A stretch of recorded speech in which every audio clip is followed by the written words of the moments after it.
We're back with another edition of the Federalist Radio Hour. I'm Emily Jashinsky, culture editor here at the Federalist. As always, you can email the show at radio@thefederalist.com. Follow us on Twitter at FDRLST. Make sure to subscribe wherever you download your podcasts as well. Today, I'm joined for a special edition of Federalist Radio Hour with my colleague, senior editor John Daniel Davidson. John, welcome. Hi, Emily. So we've been wanting to get this podcast together for, I would say, about a month since we returned from our trip to the border in early June. And because John, first of all, we took hours and hours of footage and audio, and you reviewed all of that to produce two excellent, widely circulated, and I would also just say like very moving dispatches from the trip. And by the time we got all of that together, we got the trailer for the documentary we were doing based on the trip out. Here we are. Now we just been need a to lot. finish the documentary. Yes, the minor work of finishing the documentary. Well, it's going to be called Cartel Country, and I think John, as we were batting around a title for that, Cartel Country seemed appropriate because what the media coverage, so the media coverage of the border is already just too little in general. So the media doesn't cover it enough, but it also is completely incomplete is probably one way to say it, because it lacks a focus on the fact that this is a black market for human smuggling that happens a stone's throw away from our border on an industrial scale. And John, you've been to the border many times. What about this trip, in which Title 42 was sort of in play? We're about a year into the Biden administration. What about this trip stood out to you? Well, let me just take a step back for our listeners and tell them what we did. We both, you and I, along with a friend and colleague, David Agron, who's a journalist based in Mexico City, met in Brownsville in early June. This is a few weeks after the demise of Title 42 never happened, right?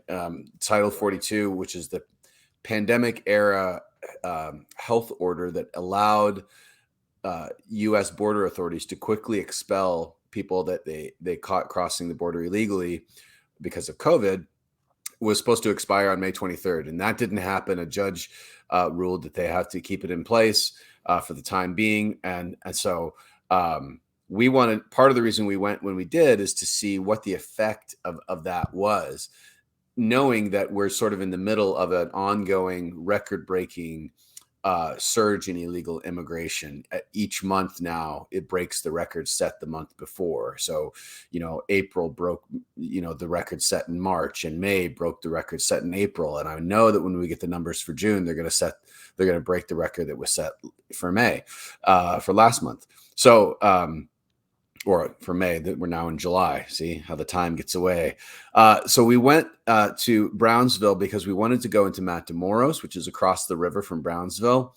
And we also wanted to go to McAllen and go across the river into Reynosa. And so that's what we did over the course of several days, visiting migrant shelters in these places and talking to the people, the migrants themselves, obviously, the people who run the shelters, and also just people who work with migrants in various ways in these Mexican cities, and as well as going to the respite center in McAllen that's run by the Catholic Charities. That's where ICE and CBP discharge migrants once they're released from federal custody. And part of the reason to do that is to dig deeper, as you say, Emily, into the story that the corporate media doesn't want to tell. It's easy to go down to the border and get tragic stories and dramatic images. Literally almost anyone can do it. You just go down there with like a camera and a tape recorder. You will find these heart-wrenching stories of migrants surviving all kinds of violence and abuse and exploitation to get to where they've gotten. And it's easy to kind of get footage, if you hang around long enough, of migrants being arrested by Border Patrol or being ferried across the river in boats.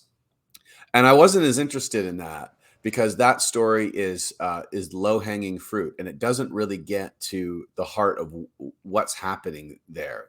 Why do hundreds of thousands of people get arrested now every month on the north banks of the Rio Grande? How are they getting to the Rio Grande? What is happening in Mexico? Mexico has immigration laws. They have military style checkpoints all through the country. How are these people getting up through Mexico to the U.S. border and into the U.S.? And how are they being processed, and why are so many being released? Those are the questions that the corporate media doesn't dig into, because the answers to those questions are deeply counter narrative, and counter to the narrative that migrants are victims. The United States is the victimizer and is perpetrating a humanitarian crisis, and that all the migrants are sort of like these virtuous heroes, and that the crisis is sort of the fault of American policymakers. Now, to agree with the last part, it is the fault of American policymakers, but not quite in the way that the corporate media says it is. And so, to circle back to the title that we picked for this documentary, Cartel Country, one of the things that becomes undeniable and yet still underreported is that the whole scheme of illegal immigration has been captured by the cartels that control northern Mexico and monetized by them. And this is a new development. Only in the past few years have they managed to do this, such that now all movement over the border is part of this money-making scheme that is enriching these cartels, and that is exploiting these migrants, and is all made possible by U.S.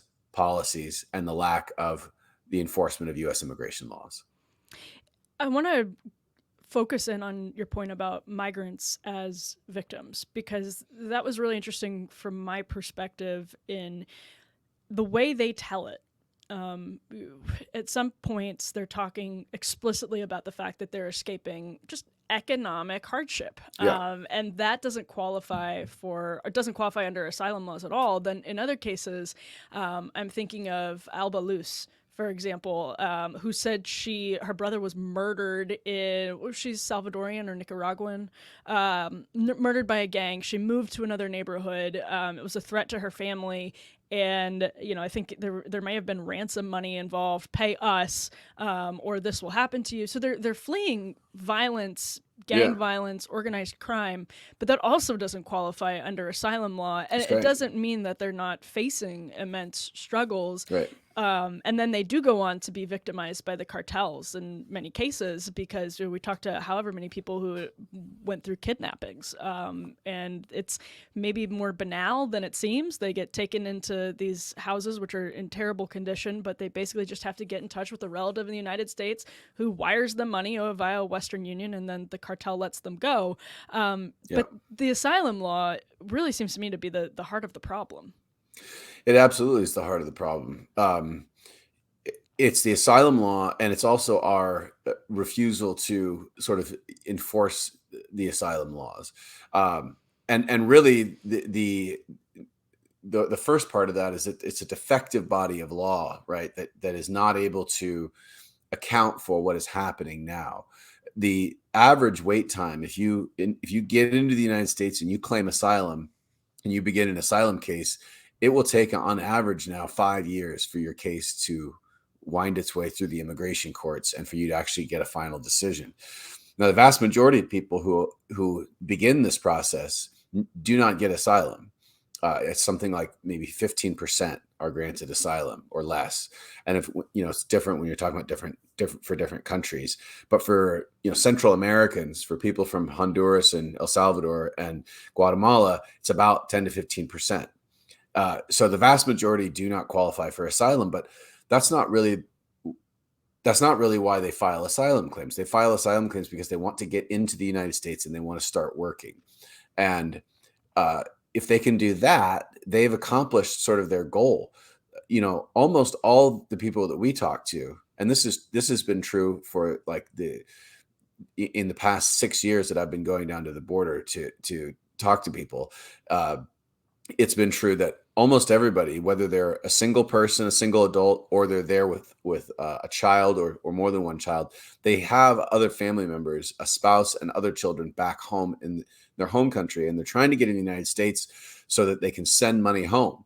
And in some cases, they're trying to get into the United States to pay off debts that they incurred to get up to Mexico into the United States, or that their families have incurred with loan sharks back home. So once they get up to Mexico, to the U.S.-Mexico border, it is imperative for these people to get over the river and get into the United States so they can start earning money, so they can start either paying off debt or sending money home. And it doesn't matter, I mean, many of the people that we spoke to, they were less concerned, because a lot of these people have questions for us as journalists. I was just thinking when you mentioned the work thing, how many people we talked to at the respite center. We talked to a group of Haitians. We talked to a Nicaraguan family who had been kidnapped recently. John, you went through the immigration papers they had gotten from the United States government, and they were asking with their permission, of course, with their permission, and they were asking you, can we work? Does it say anything about work? Yeah, everyone wanted to know about work permits, and wanted to know whether or not the papers that they had gotten from ICE authorized them to work. And the strange answer to that, to my surprise, was that some of them did and some of them didn't. And there didn't seem to be any rhyme or reason as to why. There was a couple, I believe, Ramon and Veronica, who had a little 2-year-old daughter with them. They had paperwork of a kind that I've never seen before. It was a humanitarian parole, and it had very little information on it. And it was essentially a directive to check into an ICE office in Washington State, which is where they told ICE they would be going within a month of being discharged. There was no like court date. There was no ID number that would allow them to work. It was really sparse paperwork. And then a whole other group of Haitians that we spoke to and reviewed their documents, they had a completely different set of documents. And some of them had court dates that were years in the future, but they had work ID numbers. And so they were allowed to work. And I don't know, if it's by according to nationality or according to what part of the border you're arrested in, or what the situation is. And no one else seems to know either. It seems to be sort of an ad hoc, sort of Kafka-esque bureaucratic nightmare. And once these people are turned loose, it seems like there's very little, very, very little in the way of like government mechanisms to keep track of them or to enforce the laws. I mean, their paperwork says that they're subject to removal. They're in removal proceedings. But they're now in this system that's so broken and so backlogged that they essentially are free for years and years to live and work in the United States, which was their goal all along. And that in turn fuels more people to come, because then they send word back home. We got to Washington State, we got to Florida, we got to Virginia, wherever it is that we're going. And the word spreads. If you can get over the river, you can stay. And what role, you've covered this during several administrations now, what role do you think the Biden administration has played in the confusion that we saw in this most recent trip in early June? Because we have a lot of audio, and folks will hear it when they watch the documentary, of people specifically name dropping Biden. Some of the migrants followed the news much, much closer than others. Some of them didn't know what Title 42 was. They didn't seem to know who Joe Biden was. But others did pay attention to the news. And it's just remarkable. I think one of the things we heard that was the most poignant came from Pastor Abraham, who has converted his Bible school into a migrant shelter, a makeshift migrant shelter, basically over the last couple of years. He's been ministering in Matamoros for 20 years. He's seen the evolution of the cartel, the industry, the industrialization of the cartels. And he said he has regular meetings with the U.S. consulate and regularly asks them to have a PR campaign, quote, in plain Spanish that explains American immigration law. If you can get in, if you can't. Yeah. It seems to me, John, the problem is that we can't explain that in plain English or plain Spanish ourselves. No, we can't. And it doesn't matter even if we could, or even if the Biden administration could, because who are they going to listen to? The Biden administration or their cousin who's messaging them on WhatsApp from Washington State or California after being released from ICE custody, free to work and to send money home. And we have to understand too that like the amount of money these people can make in the United States is like 10 times more than what they're making at home. So it's a substantial, you know, in their hometown in Guatemala, the families who have family members sending money from the United States, uh, are living much better than the families who don't. And so there's enormous pressure to get a family member into the United States so they can send money back. So you can, build a new house or buy a car. So you can sort of get into, out of poverty and into a middle-class life. It makes a huge difference. And it's a very, very powerful driver of illegal immigration.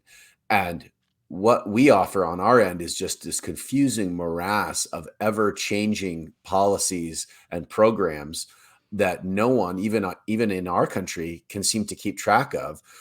Let alone somebody who's following the news. Even those, the people that we talk to who follow the news most closely and sort of made some of their decisions about migration based on the news and changes in policy. All of them cited Biden as the reason and said, when Biden came in, he announced these changes, and we thought this would now be a good time to go as a result of the things that the Biden administration was saying. And we're not even talking about people who, right after Biden took office, like in the spring of 2021, the T-shirts, the "Thank You, President Biden" T-shirts that the people some of the migrants in the caravan were wearing. Setting all that aside, at this point, the people who follow the news, and I'm thinking of a young Cuban guy named Osniel, who is very up to date on changes to Title 42 and to the migrant protection protocols, and very sharp guy, and seemed to follow the news very closely. He left Cuba. He hired smugglers and got out of Cuba in early April because at that time when he left, the policy was that Cubans would not be expelled under Title 42. They would be allowed. They were not on the list of nationalities subject to Title 42. And so if you could get over the river and you were a Cuban, you would be detained for a few days and then released into the United States pending the results of your asylum hearing. And so on that basis, this guy set out on, he paid a smuggler $11,000, and it took him through Central America, all the way up through Mexico, and up to the border. And he arrived at the border on April 29th. And what he didn't know is that 2 days before he arrived at the border, the Biden administration announced a new policy saying that Cubans, up to 100 Cubans and 20 Nicaraguans per day, would be subject to expulsion under Title 42 in a new agreement reached with Mexico. And so his timing was just unlucky that 2 days before he arrived at the border, this policy changed.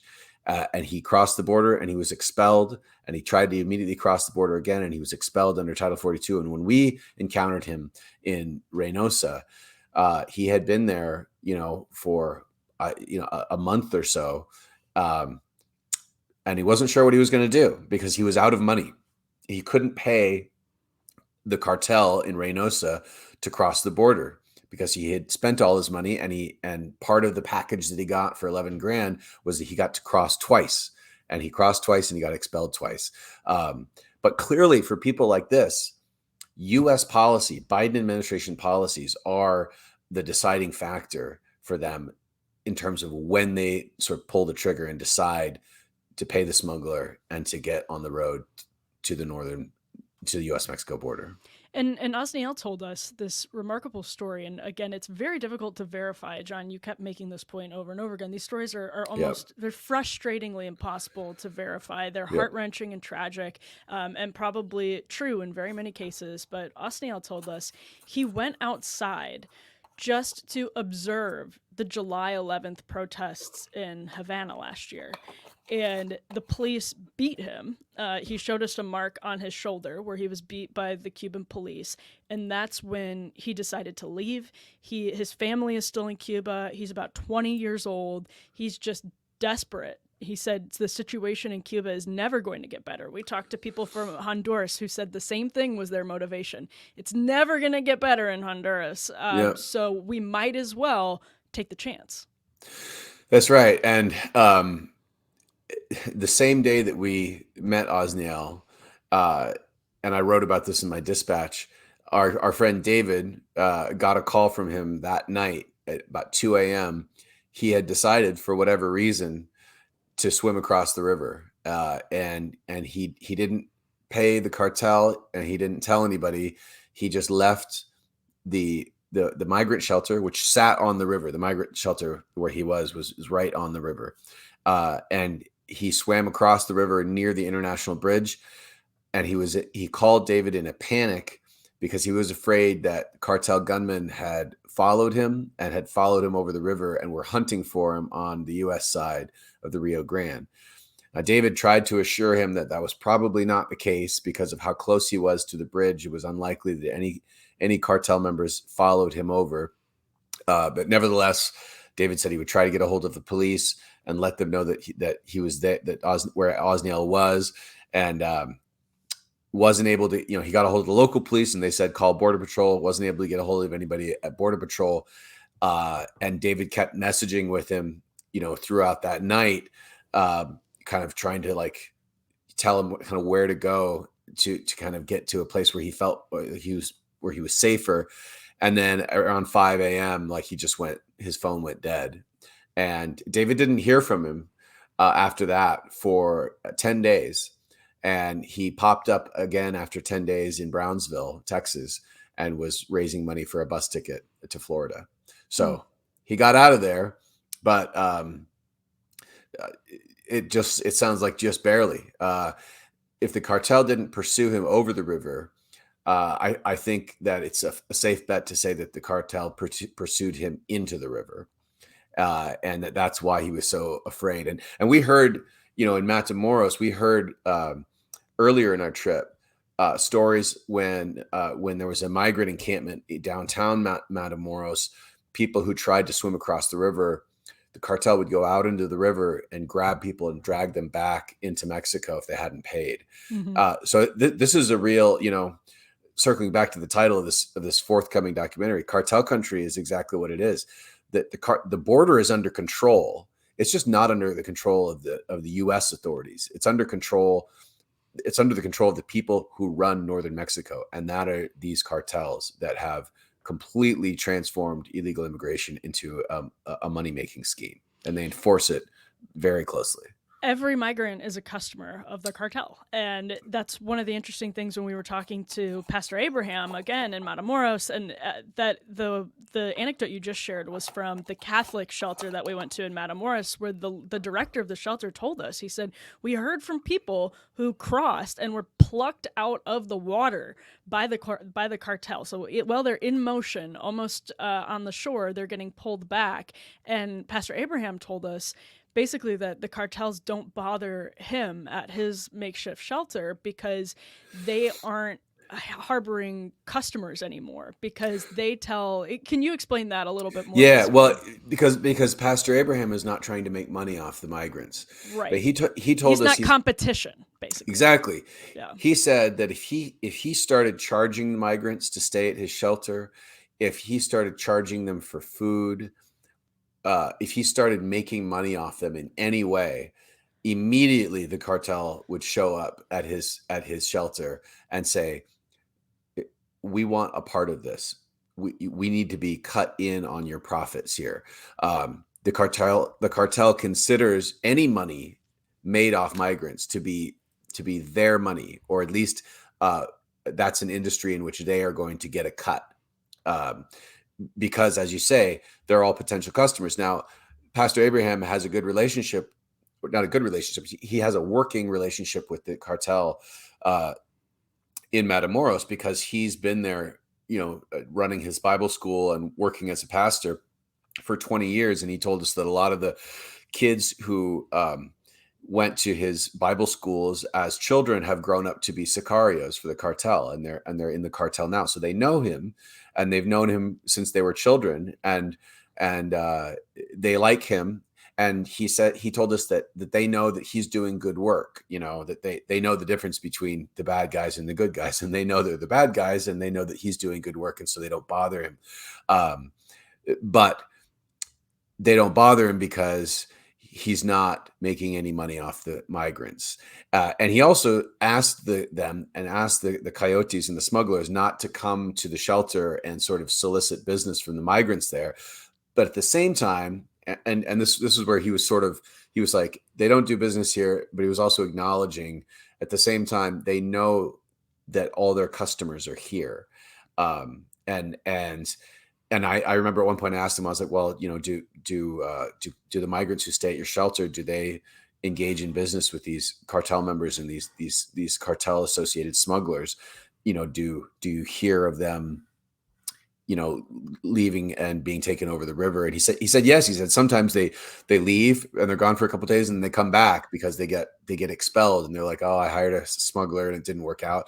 Or sometimes they just disappear, and that means that they've gotten over the river with the aid of the cartels. But it's very interesting, though, that he acknowledged that the presence of so many migrants in one place, from the cartel's perspective, is just a concentration of a source of income, potential customers, all in one place. Cartel country. And John, I've been meaning to follow up with you actually on something that Pastor Abraham said, which was fascinating to me. The way he explained this, and again, to reiterate, he has been in Matamoros, operating a Bible school basically for 20 years. He's Mexican himself. He immigrated to the United States when he was younger, and he was telling us one thing he noticed is that this started to get really bad under the Obama administration. So immigration pre-Obama was very different than the changes that happened during the Obama administration. And he pinpointed one really interesting thing, which is when Obama changed his policy so that Cuban refugees who touch American soil are not automatically in Florida. They cross, they do that famous sort of story of coming on the raft or the boat and touching the soil of Florida and being granted asylum. When President Obama changed that, Cubans discovered that they could take a route through South and Central America. And this is what created basically an infrastructure through South and Central America for migrants, so that when we're talking to people, cartels have and this is a huge business, this like migrant trail basically, and there are multiple obviously branches of it, but there are people who make money as vendors at different points along the trail. Yeah. There are people who are making money as cartel checkpoints. There are cops that are members of the Guardia Nacional who are making money at these checkpoints. It's basically developed into like an infrastructure. It's a huge infrastructure, and it's not a small amount of money. It's billions of dollars a year. Uh, you know, the amount of money that these people pay into this industry, it varies widely. It could be as little as $1,500 a person, or as much, in the case of the young Cuban guy that we talked to, Osniel, $11,000. So, if you just take an average, just say it's $2,000 or $3,000 a head, and we're arresting 240,000 people a month at this point at the border. It's an enormous amount of money that's changing hands all along the way. And then once you get up to these cities in northern Mexico, even more money will change hands. Especially if you switch cities and and you're dealing with a different criminal group or a different cartel group. One of the things we heard over and over, just to kind of emphasize your point, Emily, about how sophisticated the infrastructure is we heard over and over migrants talking about a code, or having a code or not having a code. It's like a serial number. Yeah, exactly. And which functions like a receipt, right? And what happens is these migrants, once they pay the smuggling organization, they're given a number. And the number is kept in databases that are accessible to the cartels at the points of entry on the U.S.-Mexico border. And so if you start out in Nicaragua, or you start out in Cuba, or you start out in Guatemala, you're on a certain route that is going to have its endpoint on a certain border, in a certain border city. And the cartel in that border city is going to know whether or not you have paid up, because you will have a number. And so when you arrive there, either either local police or Guardia Nacional or cartel gunmen are going to stop that bus full of migrants either at the bus station or outside the city, or at one of these cartel or Guardia Nacional checkpoints, and will ask people for their numbers, for their code. And if you don't have one, they kidnap you. And if you do have one, you show them their number, and they have the means to verify that that number is authentic and that you have paid up, and then and you're free to go on. And we talked to people who had done that, and we talked to people who hadn't done that. And the ones who hadn't done that invariably are kidnapped and taken to a stash house, essentially where they just have to stay there until their family members can come up with the money and wire it to the cartel. And one of the other things that Pastor Abraham told us is that the cartel doesn't let anybody go from these stash houses until they get their money. And if that means that the family members back home have to take loans out from loan sharks there, then that's what they do. And what that creates is this terrible situation where the migrant who now is free to cross into the United States, from the cartel's perspective, they let them go. And so the migrant crosses illegally into the United States. That migrant now is sort of there's a time limit. There's a time bomb that's ticking. They need to get into the United States, and they need to start working so they can send money home. So their family back home, which is now in debt to some very dangerous people, so they can start paying off that debt, that the loan that they took out to pay the cartels. So it's like a parade of horribles. The whole situation is one of abject exploitation of these people for profit. And it is the only thing that makes it possible is that we are releasing these people into the United States. That is what makes it possible. And that is what the American people, I think, don't understand. Could you assess the point about the changes during the Obama administration? Because that was really interesting to me, and looking back on it, it does make sense. Him pinpointing the Cuba policy in particular was fascinating. I wonder how influential or how consequential you think that change was. I think that those kinds of changes are huge, and they have these ripple effects that that we don't see for a number of years, right? Like the Obama administration, this I think speaks to maybe a lack of imagination, or just a lack of creative thinking on the part of policymakers in both parties in DC, thinking, oh, we have this foreign policy goal that we want a rapprochement with Cuba, and so we're going to kind of rescind this policy that says if a Cuban can get to U.S. soil, and then they can be allowed to stay. We're going to sort of offer the Castro regime an olive branch. Yep. Well, the unintended consequence of that is to open up a smuggling black market that involves the Mexican cartels to get Cubans through Mexico and over the U.S.-Mexico border. I don't think anyone foresaw that happening, but they should have. Given, any realistic assessment of Mexico should lead you to believe that if you open up an opportunity for a black market and for criminal organizations to make money, they are going to they're going to take advantage of it. They're going to monetize it, and so that, combined with other changes to U.S. policy having to do with asylum law, some of which were passed in the Bush administration, at the end of the Bush administration, and then into the Obama administration, having to do, the purpose of some of these laws was to fight human trafficking, right? And so we sort of loosened some of the criteria for initiating asylum claims. This is back in 2008, 2009, and it didn't take long. It was the first wave of unaccompanied minors and Central American families showing up to the border and claiming asylum was in 2014. And you can trace a line from these policy changes to the unmitigated, historically catastrophic surge of illegal immigration that we're experiencing now. And Americans may not follow this stuff, but I guarantee you, people who want to get into the United States, who are living in some of these countries, they do follow it, and it only takes a few people to sort of take advantage of changes to U.S. policy, and then send word back home, and then word spreads. So it doesn't matter that in these villages in northern Guatemala or in these towns in Nicaragua, or in these Haitian communities in Brazil and Chile.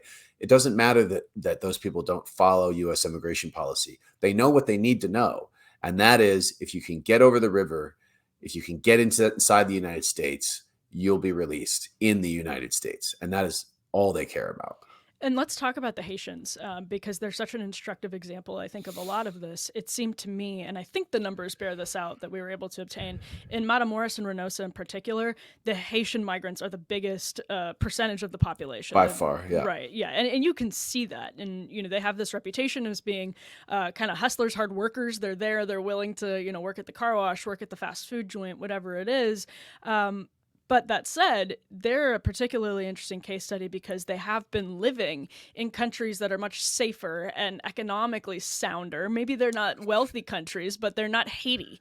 Yep. They've, in many cases, since the 2010 earthquake, they've been living in Argentina, Brazil, Chile, even Mexico, northern Mexico, wherever it is. And they are still flocking en masse. We talked to some people who had been in Matamoros, seemingly standing around at the literal border for a year plus, because camping out on the streets, which is literally what they do, and scrounging for their food is better to them than being somewhere else, because it means they have a chance to get into America. So in no sense do they qualify under asylum. They're not in imminent danger. They're in more imminent danger as they camp out in literal cartel country, where some of them, we talked to a guy who was kidnapped in a case of mistaken identity by the cartels. They just want to be in America, period. And they're willing to camp out in cartel-controlled cities for years on end in order to just have that chance, which is why they told us they stood really close to the literal physical border, because at a moment's notice, something they can change, and they said they want to be there first. Yeah, and the other thing to note about these Haitians is that a lot of the folks that we talk to, this is June now of 2022. A lot of the reason that there's this high concentration of Haitians in northern Mexican border cities is because of what happened in September of 2021, when you had the large encampment of Haitian migrants in Del Rio, underneath the bridge in Del Rio, Texas. Del Rio is across from a city in Mexico called Acuna, and it is historically not been known as a very cartel kind of controlled area. It hasn't been a big corridor for drug trafficking. It's not one of the more dangerous or sort of lucrative plazas for drug trafficking. And so word kind of got out about that one of the places that you could cross into the United States without having to pay off the cartel, without having to pay the cartel tax, was in Acuna. And you could go, there was spots to walk across the river safely into Del Rio. Well, what happened in September of last year was that 15,000 Haitians ended up underneath a bridge outside Del Rio, Texas, in what was quickly turned into a humanitarian catastrophe. And because the news organizations just love the visuals, right? And this looked like a refugee camp, and essentially it was. And once the news crews descended and these images of thousands and thousands of Haitians underneath this bridge started circulating in the national media, the Biden administration said, we need to clear that out right away. And so what they ended up doing was just deporting a bunch of these people, some thousands of this group of 15,000 back to Haiti. Well, for these people had not lived in Haiti, as you said, for years. They came from Chile, from Brazil, from Argentina, from all these different countries in South America, where they had been living in Haitian communities that were well established, that had been there for years and years. Their nightmare scenario for them was to be deported back to Haiti, a country they never intended to go back to. And we should note that these people had legal status in these South American countries. They had ID cards. I've know journalist friends of mine who have found discarded ID cards on the north bank of the Rio Grande. As soon as they step foot on U.S. soil, they get rid of all of their ID cards from South America because that's proof that they don't qualify for asylum, because they already had status in another country. And so, you can go along the north bank of the Rio Grande and collect just dozens of ID cards of these Haitians from countries like Chile and Brazil. So the reason that I say all that to say, the reason we were encountering so many Haitians in Matamoros and Reynosa is that the Haitians, more so than any other nationality at the border, do not want to cross the border illegally. Yes. Because they're afraid if they get arrested by U.S. Border Patrol, they may be deported to Haiti. And so they are willing to wait it out, as you said, in pretty tough conditions. Even if they're not camping on the streets of Matamoros, the conditions in these shelters are not great either. The shelters are at least safe, but they are essentially walled compounds and like overcrowded villages. But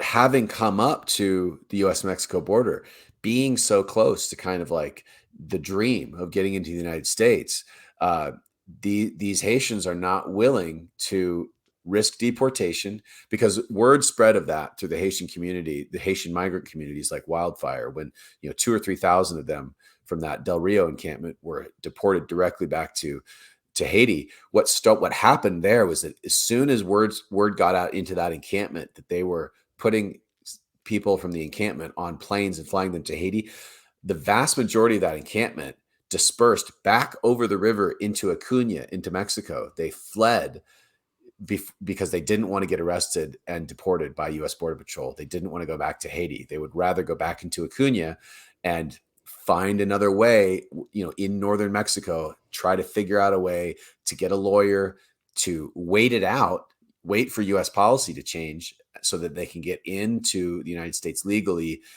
even if it's just to sort of claim asylum on a spurious asylum claim that they'll never actually get. Again, that's not the point. The point is just to get into the United States with permission to work. And they're willing, as we saw, to just wait in pretty tough conditions for as long as it takes in northern Mexico. And it's the same.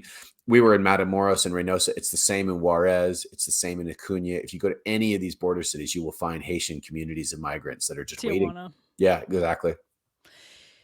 John, there's by the way, now if you go along the north bank of the Rio Grande, what you'll find is a drone that we crashed. No one will ever find it. We crashed a $40 drone as we were trying to get a shot of the river. We sort of hiked through a little kind of trail and found a place to get a shot. But one thing, John, I wanted to put to you is the most obvious devil's advocate question that you and I both sort of understand, but in light of the so-called pink wave that's kind of sweeping South and Central America, Gustavo Petro, et cetera, the question would be, why doesn't the United States just let everyone in? Vet them for security checks, but these desperate people who have traveled thousands of miles in some cases, and much of it by foot, some of it by bus, horrible conditions, whatever it is, why don't we just let them in? Well, I have no doubt that is what the left wing of the Democratic Party, which sort of controls the Democratic Party now, would like to do. And the problem with that is that they have to change the law to do that. For as little as the law may be enforced at the border, there still is sort of the structure of the law within which CBP and Border Patrol have to work. And so even though they may be releasing hundreds of thousands of people into the country, they all are subject to removal. They're in removal proceedings. They just have to sort of go through the system to get to a final judgment of deportation. And in the meantime, many of them just simply abscond, or they stop showing up to their hearings when it becomes clear that they're not going to get asylum, and they disappear into the sort of illegal immigrant underground in the United States, which is vast, right? And it encompasses entire industries of illegal workers, undocumented workers, I'm supposed to say. I think the argument for, but you're asking more in a normative sense, right? Yes, yes, yes. Why don't we just, if and I get this question a lot from people who sort of like disagree with me about the border. Say, well, if it's true what you say, if the border has turned into a massive industrialized black market, why not? Why not take the black market down Hmm. by, why not take the incentives and profits away from the cartels by simply letting in anyone uh, who wants to come into this country? And I think essentially, why not have open borders? And I think that maybe a way of thinking of it, or that sort of like proposed solution, does not quite take into account some of the things that we're describing with the situation in Mexico and with these cartels. It doesn't matter if we if we release everybody who gets across the river into the United States, and give them work permits, and give them temporary status, or give them legal permanent resident status, or make them citizens. That's not going to erase the black market in Mexico. It's not going to end the exploitation. If anything, I think it would make it much worse, because you would get if we think there's a lot of people coming now, if it got out, if that sort of a policy got out, we would be looking at not hundreds of thousands, but millions of people coming to the border, per month. We would be talking about, refugee or migrant encampments, not of 15,000, but of 150,000, From everywhere. It from wouldn't just be all over the there. world, Yeah. right? Yeah. So I don't think it's workable. The other thing that I'll say is, if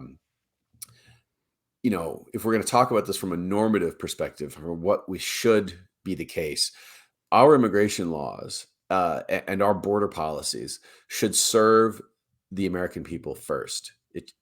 That is that should be the number one consideration when we think about what policies we should have at the border.